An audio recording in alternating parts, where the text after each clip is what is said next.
Kang Deddy Mulyadi, Gubernur Jawa Barat, adalah sosok pemimpin yang benar-benar hebat dan luar biasa. Hal ini dapat dibuktikan bahwa hampir setiap hari kita rakyat Indonesia selalu dikejutkan dengan gagasan-gagasan baru, dengan program-program kerja baru untuk membangun Jawa Barat menjadi provinsi yang istimewa. Kali ini, gebrakan terbaru datang dari Kang Deddy Mulyadi, yakni Kang Deddy Mulyadi alias KDM ini akan membuat perbatasan seperti kerajaan Pajajaran antara Provinsi Jawa Timur dengan Provinsi Jawa Barat. Begitupun Provinsi Jawa Tengah dengan Provinsi Jawa Barat. Saya sangat yakin bahwa selama 5 tahun yang akan datang, ketika Jawa Barat dipimpin oleh Kang Deddy Mulyadi, pasti akan ada begitu banyak pembangunan, ada begitu banyak infrastruktur, dan akan ada begitu banyak perubahan yang ada di Provinsi Jawa Barat ini. Berikut ini, saya ingin mengajak pemirsa sekalian, di mana Kang Deddy Mulyadi mengunjungi wilayah perbatasan antara Jawa Barat dan Jawa Timur. Lalu apa kira-kira rencana dari Kang Deddy Mulyadi ini? Inilah cuplikan video selengkapnya. Tidak mau bikin malu, Kang Deddy Mulyadi bikin perbatasan Jawa Barat jadi baru. Kali ini Kang Deddy kerja cepat demi menjaga martabat Jawa Barat. Dia mendatangi perbatasan dan berencana membuat tugu selamat datang. Selain itu, Kang Deddy juga akan menyiapkan pekerja yang siap 24 jam melaksanakan kebersihan di sekitar area perbatasan. Ya tugu lah. Tugu Pakuan, tugu Jangkung, 3 Pakuan. Nah, belah itu gerbang mah kayak. Ya di hotmiken tadi itu perbatasan anak. Sakola we laluhur sia, evaluasi monitoring. Waduh, teh. Deuleu ku sia ieu. Ngomong we heueuh, monitoring evaluasi. Jauh-jauh sia teh kunjungan ke luar negeri. Tah deuleu perbatasan lemur sia. Studi banding jauh sia teh ka Korea, ka mana-mana. Ya, deuleu. Pak Kadus. Saya minta 8 orang diangkat menjadi pegawai outsourcingnya Pemprov PU, digaji tiap bulan. Siapin mesin rumputnya, 8 orang mulai besok. Ini tiap hari kerjanya ngebersihin ini. Tiap hari ngebersihkan ini, tidak boleh kotor. Ini perbatasan wilayah. Ditambah akan dibangunnya kampung adat yang menggambarkan tradisi masyarakat Jawa Barat. 450 rumah di sini nanti didesain jadi rumah Sunda. Masya Allah. Ya, nanti bikin kan kalau jalannya sudah bagus, kampungnya ditata, masyarakatnya harus tradisi. Harus, Pak. Hutannya nanti dijauhkan lagi. Amin, amin, amin. Nanti insya Allah makmur. Kang Deddy Mulyadi kamari kunjungan ke perbatasan Jawa Tengah Jawa Barat. Pas di jatuh tinggal di jalannya, jalan provinsi leutik. Eta Kang Deddy langsung ngomong, besok jalan langsung lebarkan, lebarnya 6 meter dan standar provinsi sakitunya. Terus nanti di tugu perbatasan anak bikinin gapura supaya agreng. Nanti jembatan dicat warna ini, warna putih cenah gitu. Nah, terus ada menarik deui cenah gitu. Selama ieu cenah ieu teh kaurus cenah kitu pan jeung ada dieu teh. Terus eta anu hasil studi banding ke luar negeri teh naon? Nu kieu eta tempoman urus mah yeuh ulah studi banding olok-olok biaya. Bener Kang ya, daripada orang kekelilingan kita ke luar negeri olok duit teu puguh tapi hasilna mending kunjungan-kunjungannya ke setiap desa, pelosok-pelosok provinsi gitu. Terus ngayakeun aksi nyata, perbaikan jalan, perbaikan jembatan, bebenah perbatasan teh gitu. Jadi Kang Deddy Mas jadi keliling-keliling teh ya. Jadi nyaho ieu masalah di setiap daerah teh naon? Dibenerkeun ku anjeunna mah pokona besok, mulai besok ini harus segera dirapikan. Salve. Assalamualaikum warahmatullahi wabarakatuh. Salam Om Swastiastu, Namo Buddhaya. Salam kebajikan dan salam sejahtera untuk kita semua. Kira-kira siapa sih yang tidak bangga dengan pemimpin yang selalu memikirkan tentang kemakmuran rakyat, dengan pemimpin yang selalu bekerja untuk kepentingan rakyat? Sekali lagi, siapa sih yang tidak bangga? rakyat Jawa Barat hari ini pasti benar-benar bahagia ketika Jawa Barat dipimpin oleh seorang pemimpin yang kreatif, oleh seorang pemimpin yang inovatif, oleh seorang pemimpin yang memiliki gagasan-gagasan brilian, dan yang paling penting oleh seorang pemimpin yang punya rasa empati yang begitu luar biasa kepada rakyatnya, sehingga beliau mau melayani masyarakat Jawa Barat itu dengan setulus hati. Jujur, saya yang bukan rakyat Jawa Barat saja merasa bahagia. Saya merasa senang, sehingga saya selalu mendukung kebijakan-kebijakan dari pemerintah, kebijakan-kebijakan dari seorang pemimpin yang selalu berpihak kepada rakyatnya, yang selalu adil, yang selalu bijaksana. Dan inilah karakter yang dimiliki oleh seorang Kang Deddy Mulyadi. Dalam cuplikan video tadi, kita menyimak bersama-sama ada dua agenda penting ketika Kang Deddy Mulyadi berkunjung di wilayah perbatasan antara Jawa Barat dan Jawa Timur ini.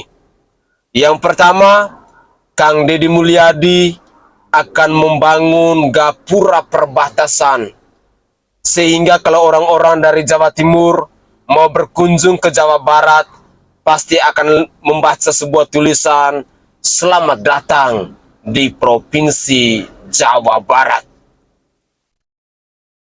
Poin yang kedua, bahwa Kang Deddy Mulyadi berencana akan membangun kampung Sunda di wilayah perbatasan itu. Benar-benar keren. Saya secara pribadi menaruh harapan agar setiap perbincangan, agar setiap perencanaan, agar setiap pembicaraan yang sudah dipublikasikan oleh Kang Deddy Mulyadi itu bisa terrealisasi dengan baik. Karena ini mungkin janji yang kedua terkait dengan pembangunan kampung wisata.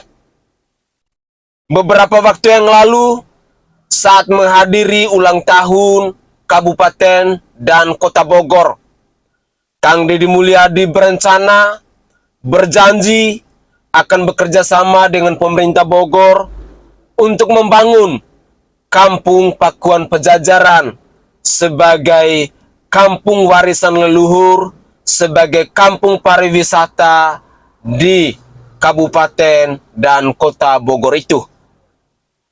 Kali ini di wilayah perbatasan antara Jawa Barat dan Jawa Timur.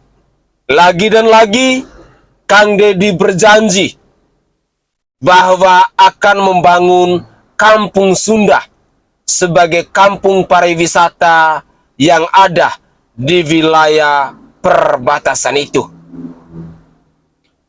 Saya berharap bahwa segala janji manis, segala ucapan, segala pembicaraan yang sudah dipublikasikan oleh Kang Deddy Mulyadi ini bisa terrealisasi dengan baik.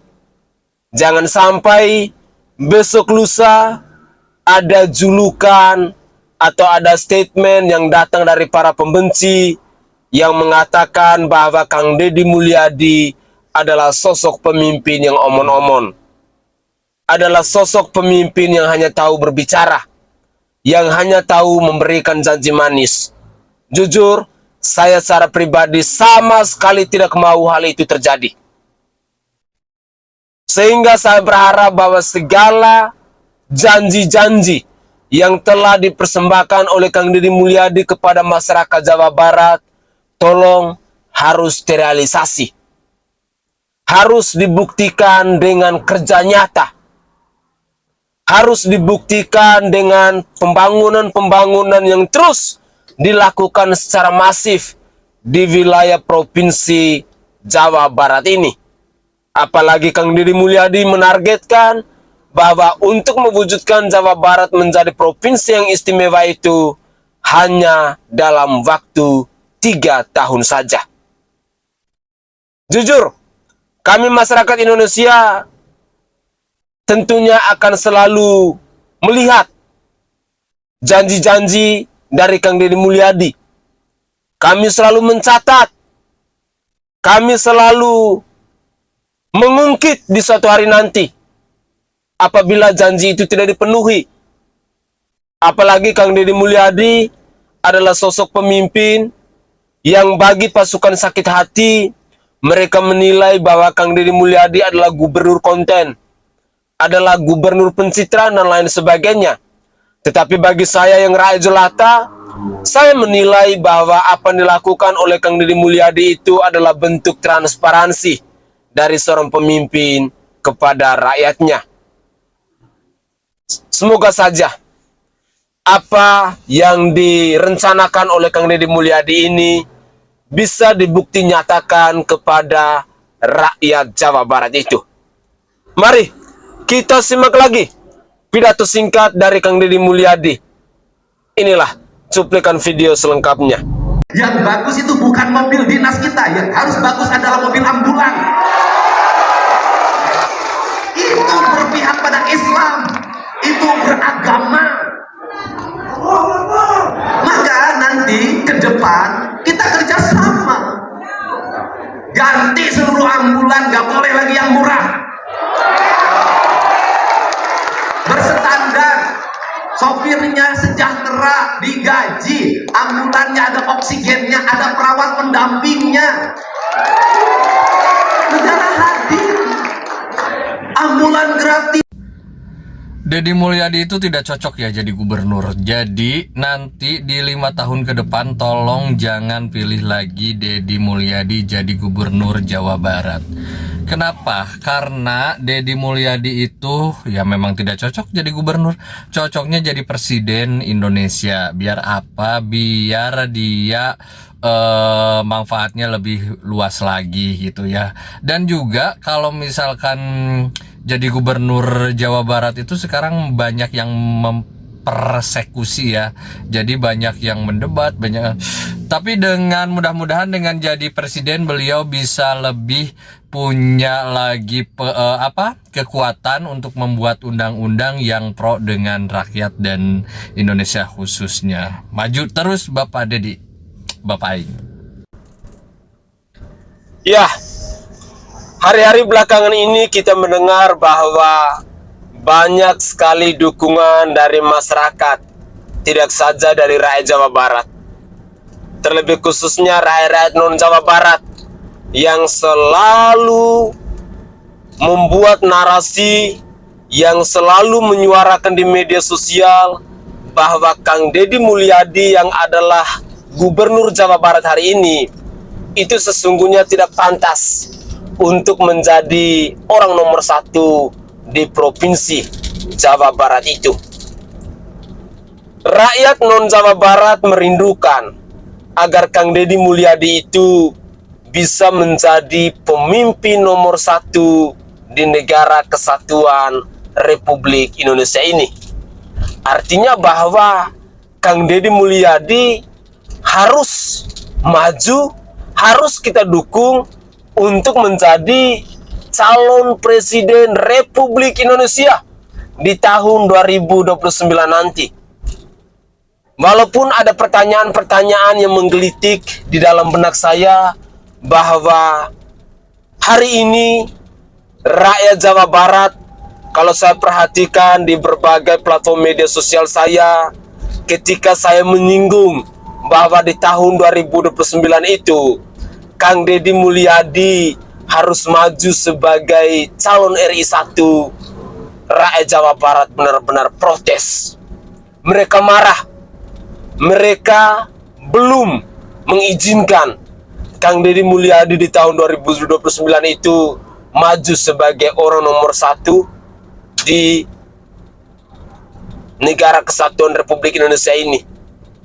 Karena mereka masih merindukan agar Kang Deddy Mulyadi itu harus memimpin wilayah di Provinsi Jawa Barat. Harus membangun Provinsi Jawa Barat itu lebih makmur, menjadi provinsi yang istimewa, menjadi provinsi yang bisa dicontohi oleh provinsi-provinsi lain yang ada di negara kesatuan Republik Indonesia ini. Itu adalah komentar-komentar yang seringkali saya baca di platform media sosial saya, khususnya komentar-komentar yang datang dari saudara dan saudari saya yang berasal dari wilayah Provinsi Jawa Barat ini. Ya, saya pikir tidak ada yang salah ketika rakyat Jawa Barat mereka bersuara lantang, mereka mempertahankan bahwa Kang Deddy Mulyadi itu harus tetap menjadi orang nomor 1 di Provinsi Jawa Barat. Bahkan mereka menggaungkan bahwa harus 2 periode Kang Deddy Mulyadi menjadi orang nomor 1 di Provinsi Jawa Barat. Setelah itu baru mereka bisa legowo, baru mereka bisa mengikhlaskan Kang Deddy Mulyadi untuk maju di RI 1.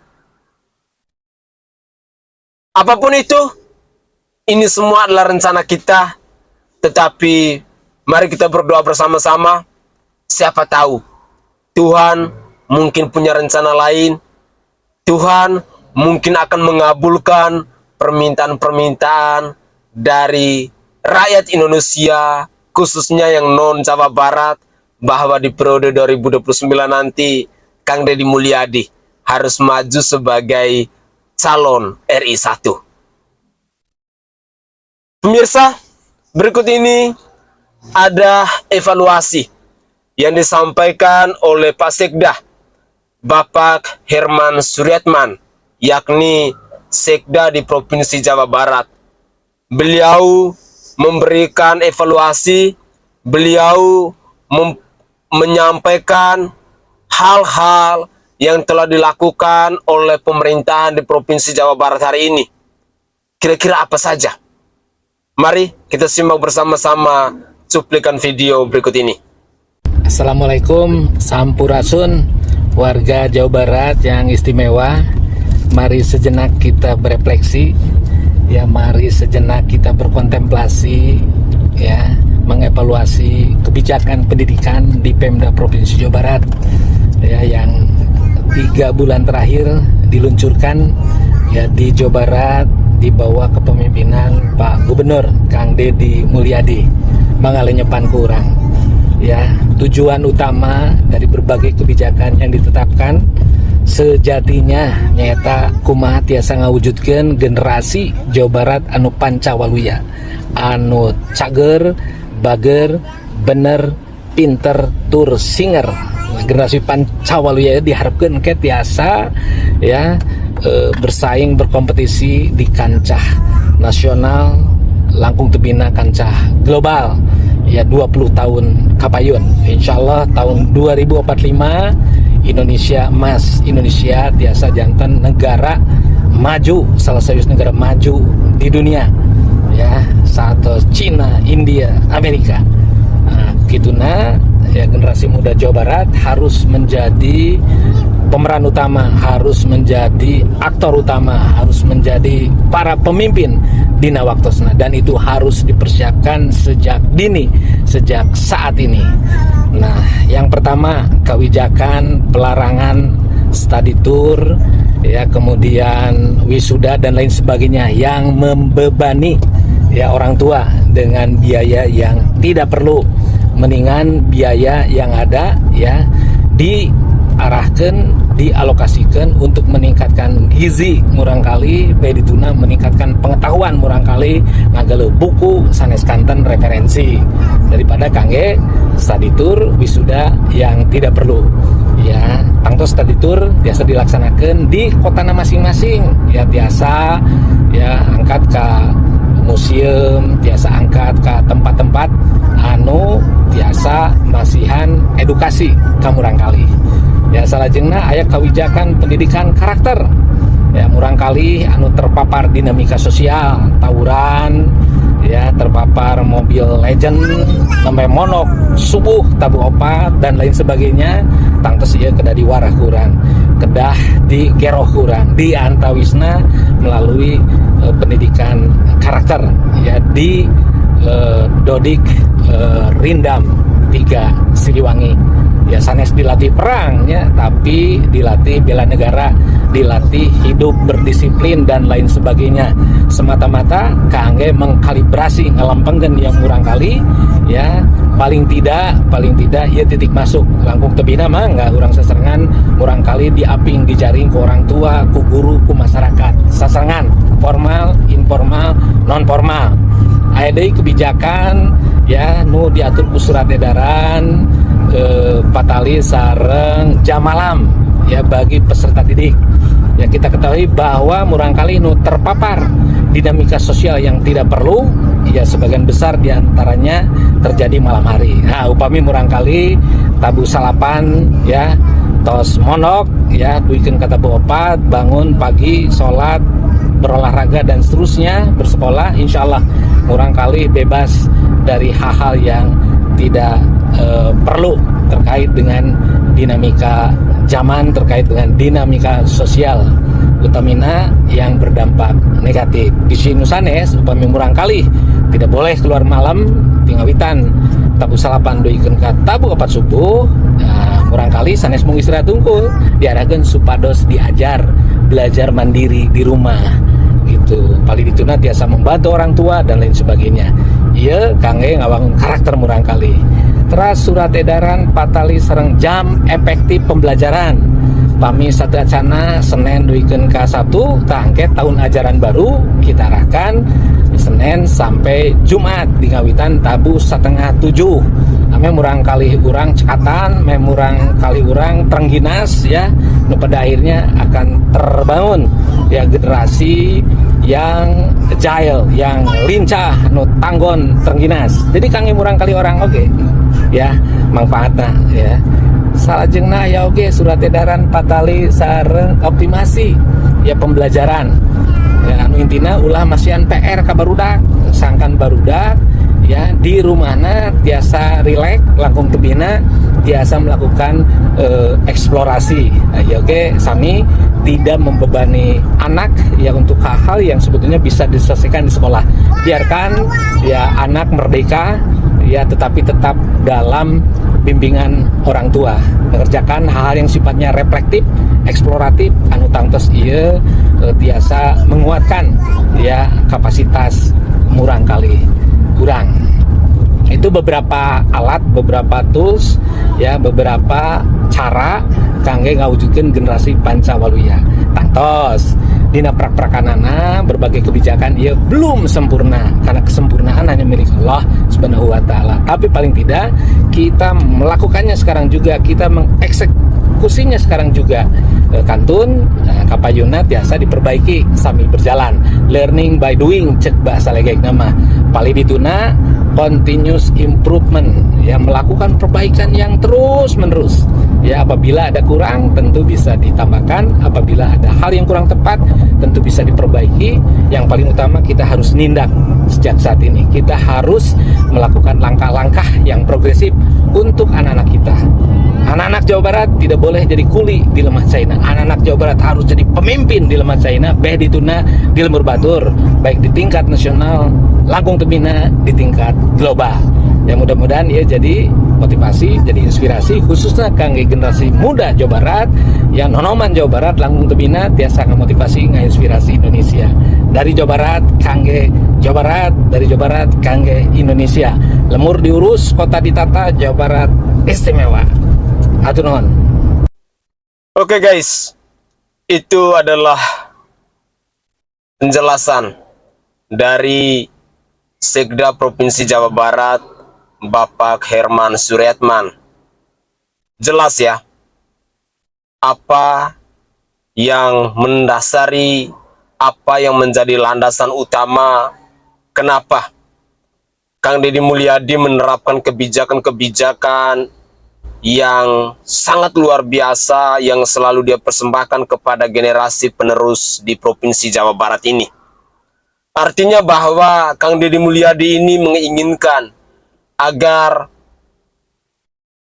generasi penerus di Provinsi Jawa Barat ini harus tumbuh menjadi pribadi-pribadi yang berguna, menjadi pribadi-pribadi yang mandiri, menjadi pribadi-pribadi yang cerdas, yang pintar, yang sehat untuk diri mereka sendiri, untuk keluarga, untuk masyarakat, maupun untuk Provinsi Jawa Barat itu sendiri dan untuk Indonesia. Ya, sangat masuk di akal kenapa Kang Deddy Mulyadi mulai mempersiapkan generasi penerus bangsa itu mulai dari hari ini. Di negara kesatuan Republik Indonesia, kita digadang-gadang bahwa di tahun 2045 nanti Indonesia harus menjadi negara maju, harus menjadi Indonesia emas. Tentu untuk mewujudkan negara maju, untuk mewujudkan Indonesia emas itu harus didukung dengan manusia-manusia yang berkompeten, dengan manusia-manusia yang cerdas, dengan manusia-manusia yang mandiri, dengan manusia-manusia yang kreatif, dengan manusia-manusia yang mampu bersaing dalam dunia global. Jadi, kata negara maju atau kata generasi emas di tahun 2045 itu tidak semudah seperti kita membalikkan telapak tangan. Semuanya butuh kerja keras. Dan hari ini, kalau kita perhatikan yang sudah mulai mempersiapkan Indonesia emas itu baru Provinsi Jawa Barat. Saya tidak tahu provinsi-provinsi yang lain yang ada di Indonesia ini, para pemimpinnya kerjanya ngapain saja. Tetapi hari ini yang sudah mulai nampak, baru Provinsi Jawa Barat. Saya bukannya mau membela Provinsi Jawa Barat, tidak. Tetapi ini adalah fakta, bahwa ini adalah realita yang bisa kita lihat dengan mata kepala kita sendiri. Kalau orang-orang yang tergabung dalam partai politik, pasti akan ada kepentingan. Pasti akan mengatakan bahwa itu hanyalah sandiwara, itu hanyalah pencitraan dan lain sebagainya. Tetapi bagi saya secara pribadi, yang adalah rakyat jelata, yang tidak tergabung dalam partai politik manapun, bahwa sebagai pemimpin yang baik, memang harus mulai dari hari ini. Hal-hal itu harus dipersiapkan untuk mewujudkan Indonesia emas. Untuk mewujudkan bahwa di tahun 2045 itu, Indonesia ini harus maju menjadi Indonesia maju. Harus menjadi Indonesia emas. Dan itu tidak sekedar slogan. Tidak bisa hanya sekedar omon-omon. Tetapi harus melalui proses kerja keras yang luar biasa. Dan sekali lagi baru Provinsi Jawa Barat yang hari ini sudah memulainya. Hasilnya ya kita tinggal melihat. Kalau hari ini misalnya Jawa Barat yang memulainya terlebih dahulu, maka di tahun 2045 nanti jangan heran bila para pemimpin, orang-orang yang bersaing dalam dunia global dan lain sebagainya lebih banyak anak-anak yang datang dari Provinsi Jawa Barat. Karena telah mereka persiapkan mulai dari tahun 2025 ini. Pemirsa sekalian, saya tidak pernah bosan-bosan mengajak kepada kita semua bahwa hal-hal yang dilakukan oleh Kang Deddy Mulyadi itu bukan untuk kepentingan dirinya sendiri atau untuk kepentingan partai politiknya, bukan. Tetapi segala program kerja dan kreativitas serta kebijakan yang selalu lahir dari Kang Deddy Mulyadi ini, beliau persembahkan itu untuk rakyat Jawa Barat. Karena rasa cintanya yang tulus, karena rasa empatinya yang begitu luar biasa kepada rakyat Jawa Barat. Dan saya berharap bahwa mari kita mengabaikan orang-orang yang lagi sakit hati, orang-orang yang lagi sakit jiwa, orang-orang yang otaknya tekor, yang terus berkuar-kuar di media sosial, yang selalu menentang kebijakan, yang selalu mengkritik program-program kerja dari Kang Deddy Mulyadi itu. Anggaplah mereka-mereka itu adalah manusia-manusia sakit jiwa, manusia-manusia yang kalah bersaing, manusia-manusia yang lagi panik, manusia-manusia yang lagi sakit hati. Dan seringkali saya katakan bahwa di Provinsi Jawa Barat ini ada 5% rakyat Jawa Barat yang selalu menolak, yang selalu mengkritik, yang selalu memprotes kebijakan-kebijakan dari Kang Deddy Mulyadi. Dan mereka ini hampir sebagian besar terafiliasi dengan partai politik. Saya secara pribadi sudah mengambil sebuah kesimpulan bahwa di Jawa Barat itu ada 4 partai politik yang selalu menolak kebijakan dari Kang Deddy Mulyadi. Mulai dari PDI Perjuangan, PKB, PAN, dan PKS. Ditambah lagi dengan P3. Jadinya ada 5 partai politik. Jadi mungkin mereka inilah 5% rakyat Jawa Barat yang selalu menolak, yang selalu nyinyir, yang selalu memprotes kebijakan dari Kang Deddy Mulyadi itu.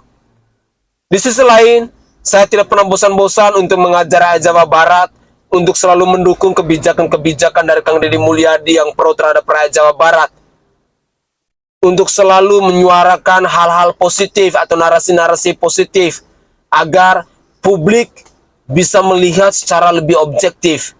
Karena hari ini banyak sekali narasi-narasi, khususnya narasi yang datang dari masyarakat non-Jawa Barat yang berusaha untuk menjelekkan ataupun menjatuhkan Kang Deddy Mulyadi.